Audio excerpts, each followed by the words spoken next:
To my video. If you click on this, I take it that you're interested in AI and also you know about the Udio. Put in there the stopping the downloads happening from their site.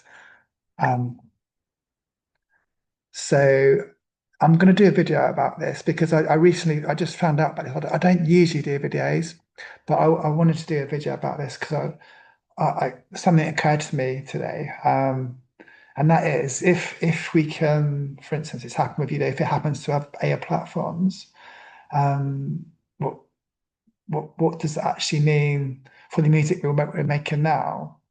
So I'm not going to go into too much about the how it could affect it legally, how potentially, and everything. But I mean, I would say that the chances are that you've got, it will still be, um, you'll be able to monetize that. But what I want to go into is how we're in this current window of opportunity, which potentially is closing. And what I wanted to say is potentially this could be like a gold rush era that we're in that we can only make these music now. And this is going to be like um, it's going to be like fossilized for the future and something that can't be replicated. So let me just try and explain what I actually mean here. Um, So as you heard, so Universal, they just struck a deal that's changed everything. So people were able to make songs freely with AI on their platform, and now the downloads are gone. And they did offer a period where they can download it. I think that's still going at the time of I'm publishing this video, but licenses are changed, and also the window is closing.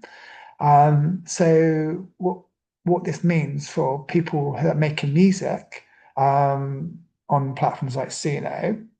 Um, so as I mentioned, we're living through this moment where we're in this window where we can make music, and as I mentioned, it's closed. And so let me just go a bit more about how this happened. So AI music, so it's exploded, and it taken everyone by surprise. So platforms, Suno, Udio, and a few others, they've given people like audio people, especially people like myself who can't produce music, are not musicians, tone deaf, but have the creative ideas that they want to do. And now it's anybody can make music they want to. But so this has actually given audio people ability to create songs just by using prompts. And it is wild. There's no label, no studio, no gatekeepers. It's just imagination and a good idea. But so now obviously you know about the lawsuit. So you've got Universal, Sony, Warner, they're saying, wait a second, these models, they're trained on artist songs, and then suddenly this free for energy, it's finishing, it's hit a wall. And now we see on Udio, we see the downloads been restricted and the licenses, they're being tightened there. Um, why would I say this moment is a gold rush? So this I would say this is like a digital gold rush. And I'd say it's almost a bit like the first potentially. I mean, it might not be as momentous as that, but it's a bit like the gold rush. I'm saying the gold rush, the gold rush of the Bitcoin where people had the first Bitcoins. And I'm not saying it's gonna explode like that, but potentially we're gonna be able to have created this thing in this era that's going to be not going to be able to create it again. So every song you're making now, so this is a one-off never to be replicated. And then these big companies they're gonna move in, they're gonna fancy land and they're gonna say we're still gonna be able to create, but they're gonna say this is gonna be under these specific licenses with restrictions, royalties, creative filters, etc. And then so obviously that's restricting that freedom that we're currently able to do with platforms such as Suno. So if you think of early punk demos, cassette bootlegs, or the first bedroom producers of the 90s racing. So it sounds quite romantic, and I guess it is a little bit romantic, and I think it ties in well with the fact that this is just such an amazing thing that we never really thought anybody could do. It's very, very exciting. So anyway, so if you think about these tracks which are made in the early punk demos, the cassette bootlegs, first produced in 19, so they were quite legendary. People pay hundreds for them now. So I would say potentially with the songs you're making now, and obviously you think as well how this is going to expand, how many people, it's going to expand to. If you think, I mean, for instance, you got 10% of the population on a recent survey, they released figures that 10% of the population use ChatGPT. And how many of those ChatGPT people make music was probably not, a lot, it's probably in the minimum.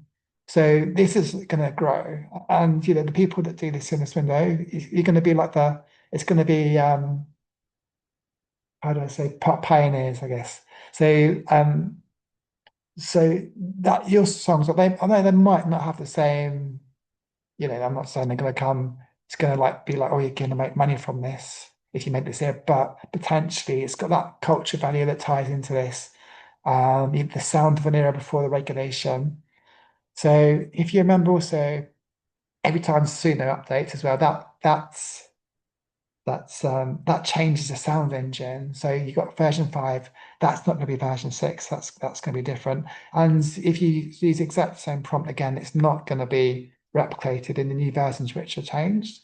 And as you know, there's been obviously lots of thing about how it's trained on um, creators' music without the permission. So there's every likelihood that they're going to have to completely change these models. You're not going to be able to use them again. So not only is it because we've got the ability now to, well, you can't always maybe fully copyright it on this, but you can, say claim copyright as you can on the current terms. So it's probably unlikely that's going to change. So this is some tips to protect your AI music if you're creating it now. So that's back up everything, wave MP3 in the prompts, and then tag each song by version of date. This is just extra things, but I would say definitely back up your stuff just in case something happens overnight. And then also potentially keep receipts, billing statements. So AI music, is it replacing creativity or is it redefining access? So yeah, so it's obviously quite, I think most people, probably majority of people who are not creating maybe are probably saying, well, not creating with AI, probably say, well, it's restricting access. But I imagine the people that are actually using it, I would imagine the majority of people would say it's redefining access. Oh, sorry, I meant AI music is replacing creativity. People would say that if they're not making it generally, I would imagine. And then people who make it would say, well, actually, it's redefining access. And yeah, it's redefining access for me because as I mentioned, I'm a musician. I've made quite a few musical projects. Also, this one I want to show this as a Lucid Chorus, my first ever musical project, which came about through my dreams. I had a dream and I asked ChatGPT, is it possible to recreate the sound just by showing the sound of how I remembered my dreams then. And I found out how easy it was just to make music, and that's how I started on this journey. Um, but so yeah, um, for the first time, anyone now can make an idea, make it sound radio ready, and yeah, it is scary for companies, but also for people like myself, and a lot of people watching. It's incredibly exciting as well. So before the rules change, potentially make your mark. And when the next wave of licensing hits, people look back and say, who are the ones making music when it's truly free? And then you've got to say, that was you. So if you're making music sooner or now, we'll that means we're early, we're experimental. One day these songs might be the fossils of the AI revolution. So So I'm going to finish off the Connie line now and say, so if you go out there, strike your claim and back up your gold.